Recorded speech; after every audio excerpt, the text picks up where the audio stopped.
Bill Tanner, a retired USPS mail carrier, ran a local haunted house that had become quite well known in the city where he lived. It was called Tanner's House of Horrors, and it had been established as a terrifying and fun way to unleash people's greatest fears upon them. People would come from miles away just to spend a little under an hour in his intricate maze of morbid wonder, designed to scare them silly.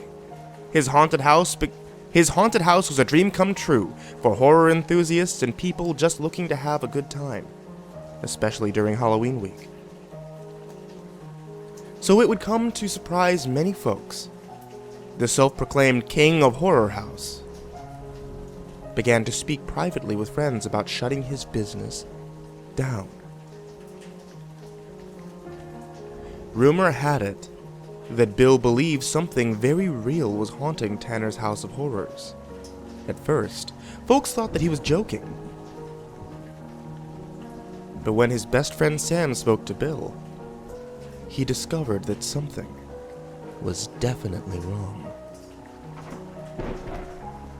What do you mean, really haunted, Bill? Sam Willis asked, Bill's best friend. Bill shook his head, looking at the sandwich on his plate. Like there's somebody in there, Sam. Somebody sick, replied Bill. Sam took a bite of his burger, pointing at Bill as he chewed. Yo, you sure your haunted house ain't getting the best of you, buddy? Bill looked around nervously. No. Trust me. I'm not afraid of my creation, but I am afraid of what's hiding in there.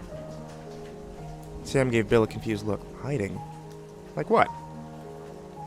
Bill sighed and looked his friend in the eye.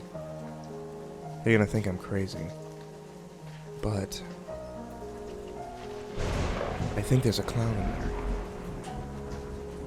Sam almost choked on his food and began to laugh when he saw the fear in Bill's eyes. He wiped his mouth with a napkin and leaned in close. My God, you're serious, aren't you? Bill slowly nodded and looked around once more. I wouldn't be telling you if I didn't think something was really wrong.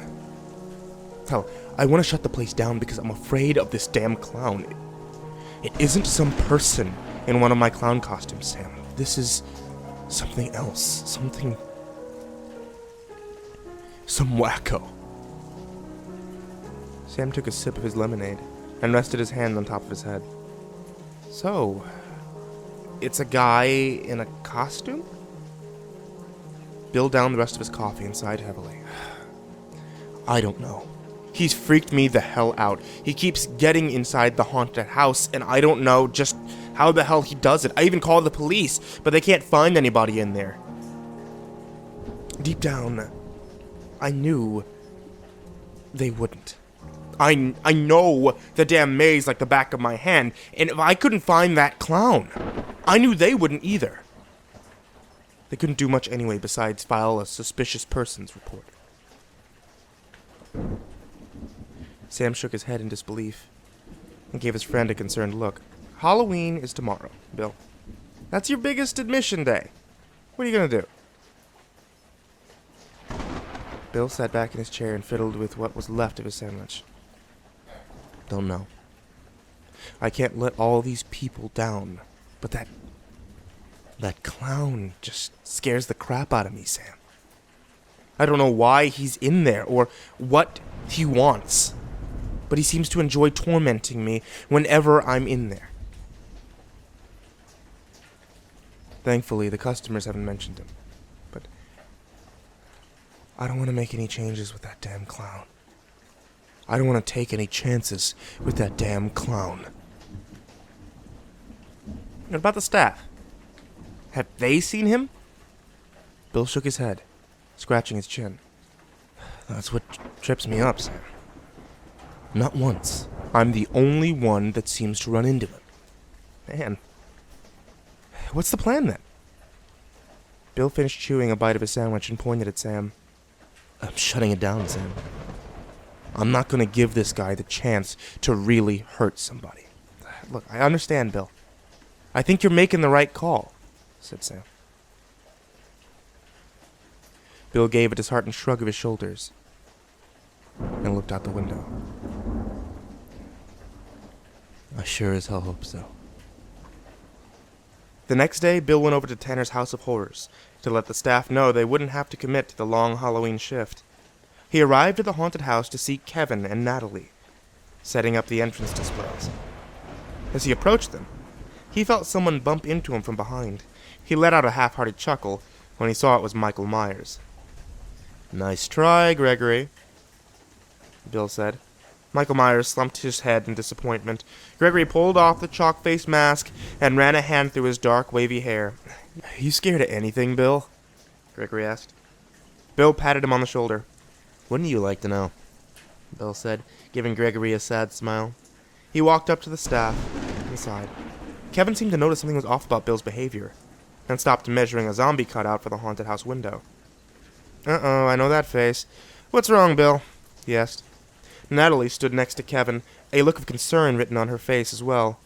Bill looked at them sadly, and at the haunted house.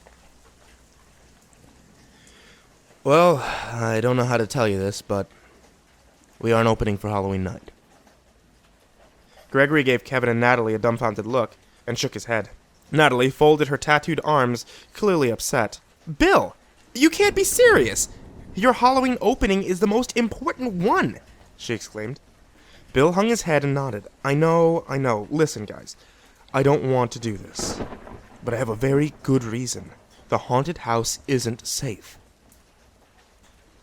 "What do you mean, isn't safe?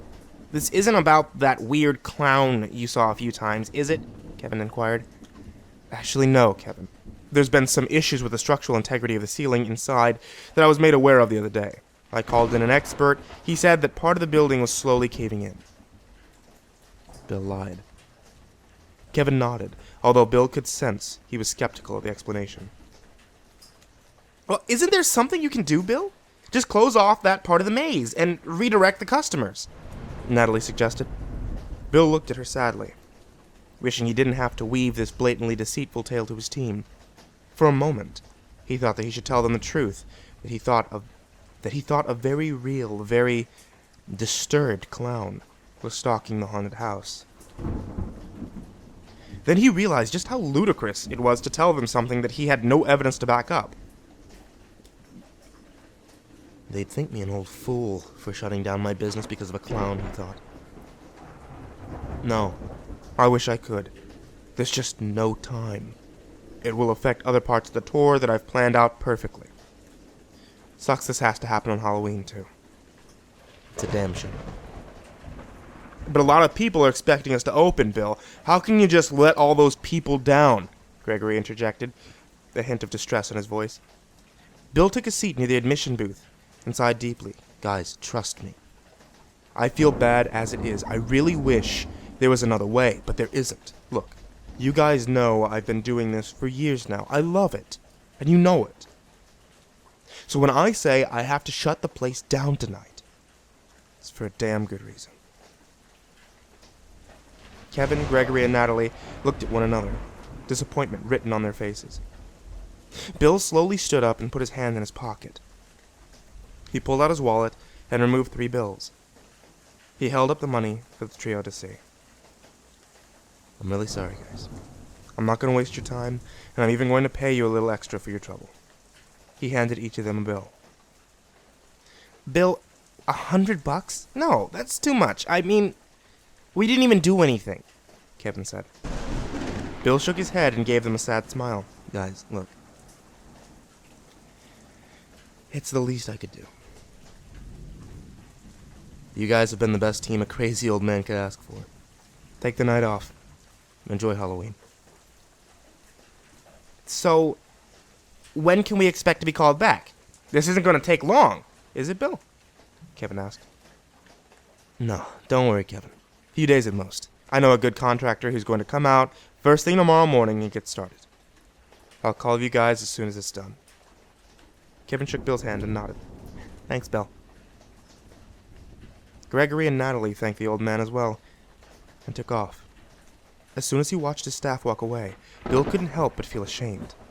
Not for this decision to send them off, but for lying to a group of people that he knew, respected, and admired his passion for his haunted attraction.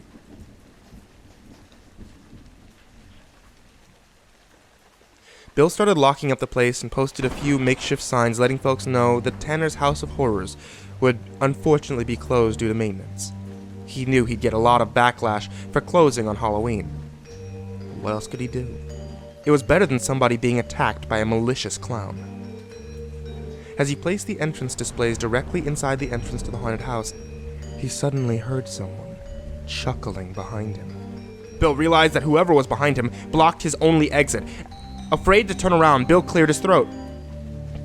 "Who are you? What do you want?" After a few moments of silence, he heard the person slowly walk towards him. The distinct sound of loud squeaking came from his shoes. Terrified, Bill spun around and screamed when he saw that it was the mysterious clown that had been haunting his attraction. Stumbling backwards in fear, Bill fell to the ground. His hands held out in front of him. The disturbed clown just stared at the old man, smiling at him with crimson lips. He had wild, lavender-colored eyes, with messy indigo locks of hair that fell onto his shoulders. His face was painted white, with blue diamonds around his crazed irises. He wore a tattered red and blue checkered costume, including a large red tie hanging loosely around his neck. The clown slowly raised a gloved hand, and Bill could see he held a balloon twisted into the shape of a person. Bill watched in horror as the clown pulled a large butcher's knife from his trousers, pointing it at him, and then popping the balloon. The clown began to laugh maniacally, waving the knife in the air as he danced in place. Bill quickly got to his feet and balled his fists in anger. Bill looked around and picked up the axe prop next to the headless victim dummy. The old man raised the axe threateningly. "Get the hell out of here! Leave me, or else... The clown stopped dancing immediately and tilted his head to one side. He wagged his finger in disagreement with Bill and grinned. Just then, the clown reached behind him and clutched the silver handle to the haunted house's entrance door. "Happy Halloween!" the clown yelled, laughing hysterically. He slammed the door shut, and Bill was thrown into darkness.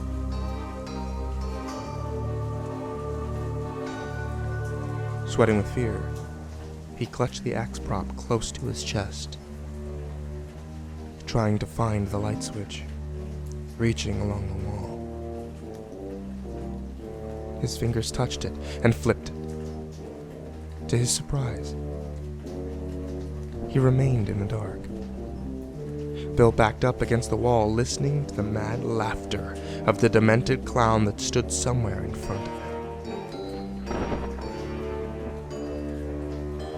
All of a sudden, the laughter abruptly stopped. Bill shook and listened carefully, but could hear no other sound but his own terrified breathing. Just then, he felt the clown's hot breath on his neck, followed by a low chuckle. Bill closed his eyes, trembling from head to toe. "Just leave. I don't know what you want." After a few moments of the raspy, labored breathing on his neck, the clown finally spoke. "It's your turn to be scared," he said.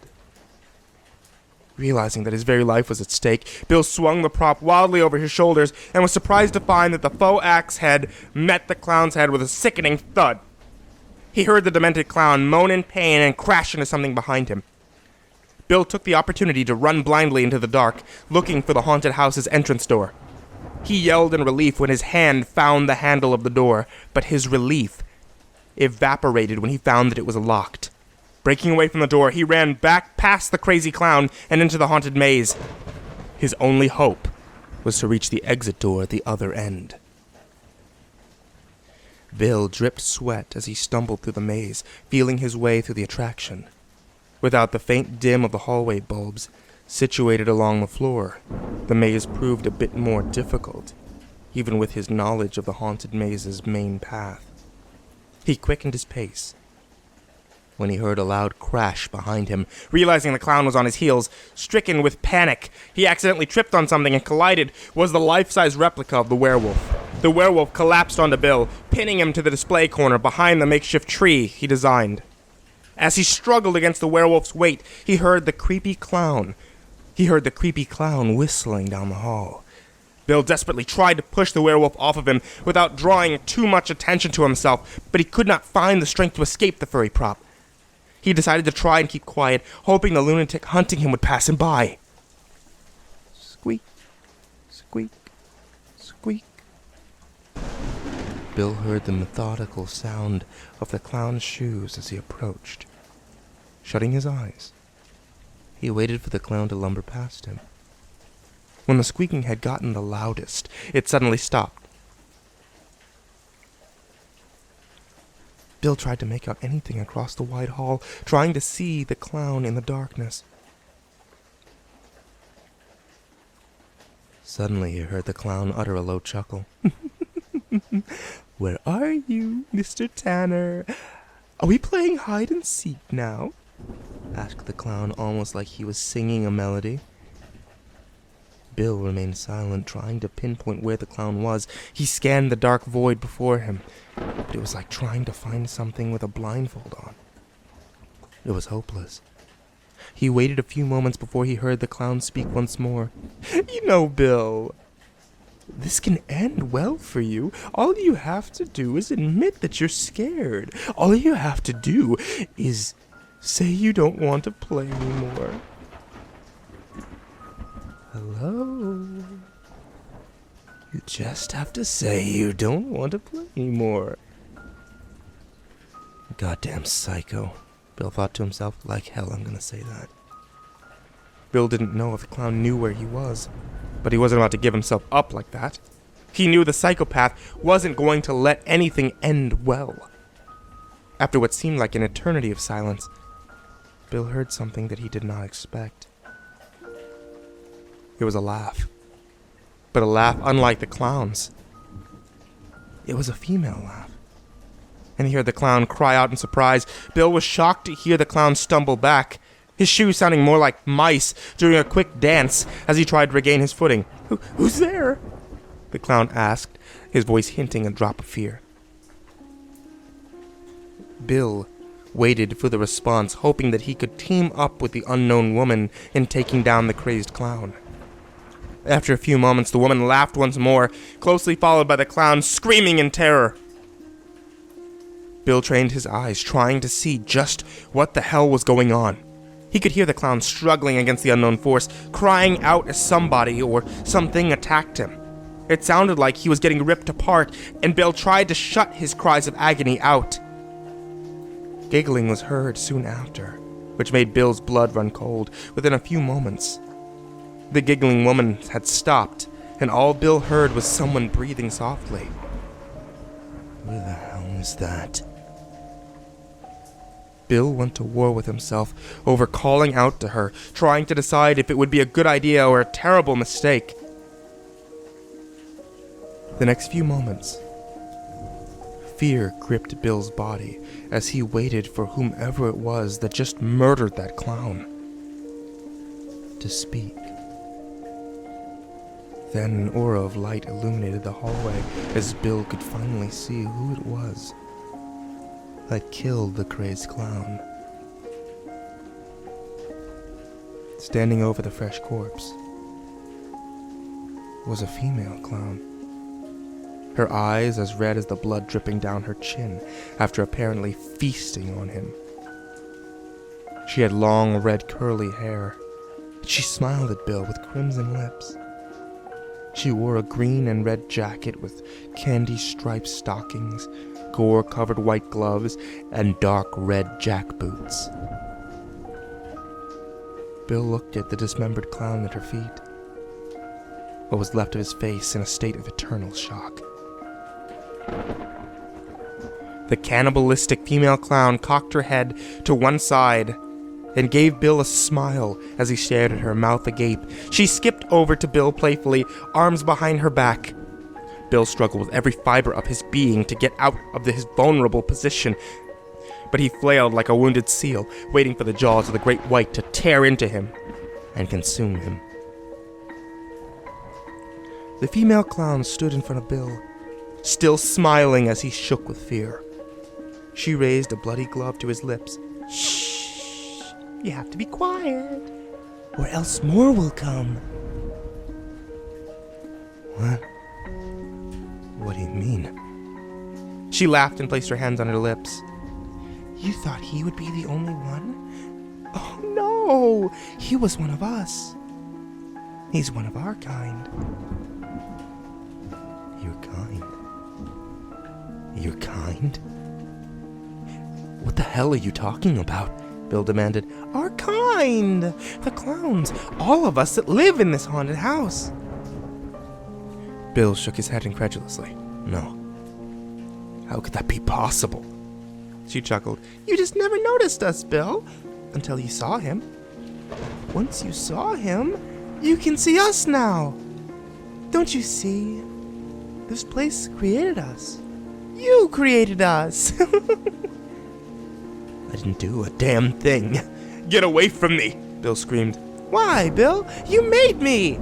The fear in this place, it made me. Your fear. Bill glared at her. I'm not afraid of you. She tilted her head, shaking her long red locks. Yes, you are, Bill. You know you're afraid of us. That's what made us. This environment helped breed us.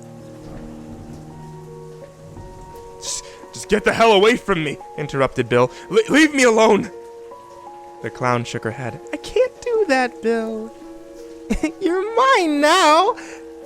Bill motioned to the dead clown over her shoulder, craning his head. Then why'd you kill him? Isn't he one of you? Why did you save me? She looked over her shoulder, staring at the bloodied corpse of her brethren.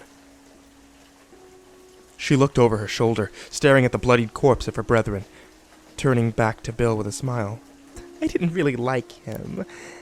And besides, I don't like sharing. Bill choked back a cry as she slowly stepped closer to him, her face full of demented glee. Sharing? She giggled.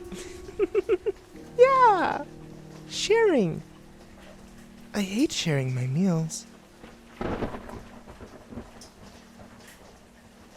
The mysterious aura around her diminished, and the world faded to black once more.